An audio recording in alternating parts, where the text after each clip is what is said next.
Oh, Christmas lights, blinking merrily from Laurel, Maryland. It's snack time. My dad is a good man. Is he not a deacon at Clifton Park Baptist Church? Yes! Is he not a father of 2 healthy children?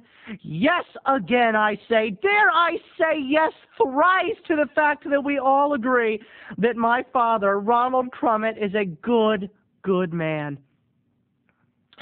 So today's snack is about someone who dared, someone else there in this here world, in this universe, that had the audacity to find fault in my father, to think that he did not live up, to think that he was not a respected member of society. Well, they were wrong. They were so very wrong.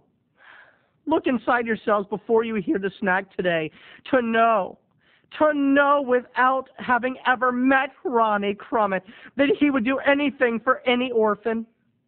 He would climb the tallest mountain for the right cause, and his lawn is always mowed and manicured. He is a good, God-fearing man.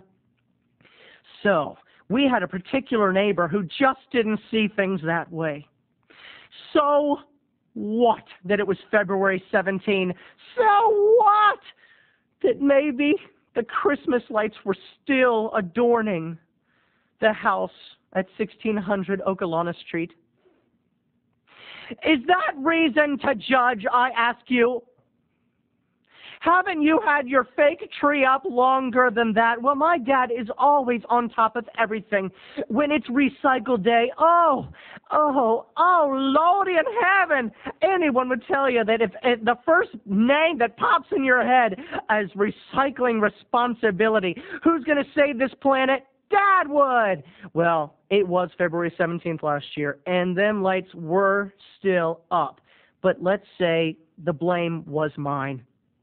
My father had called me. I was living in D.C. at the time, and he said, Terry, do me a favor. I can't get up the ladder anymore.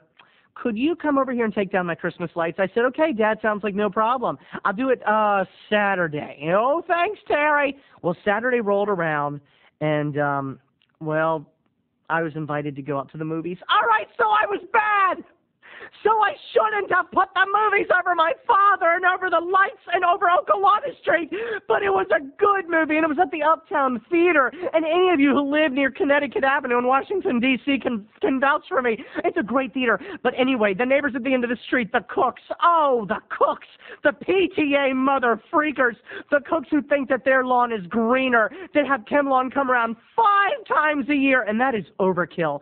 The cooks who think that their SHI toot does not stink.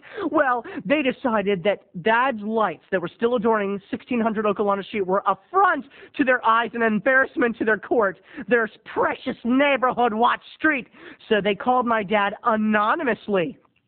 And Dad answered, and he said, hello. That's how he answers his phone. Hello, yellow. Sometimes he even says it like that, like yellow.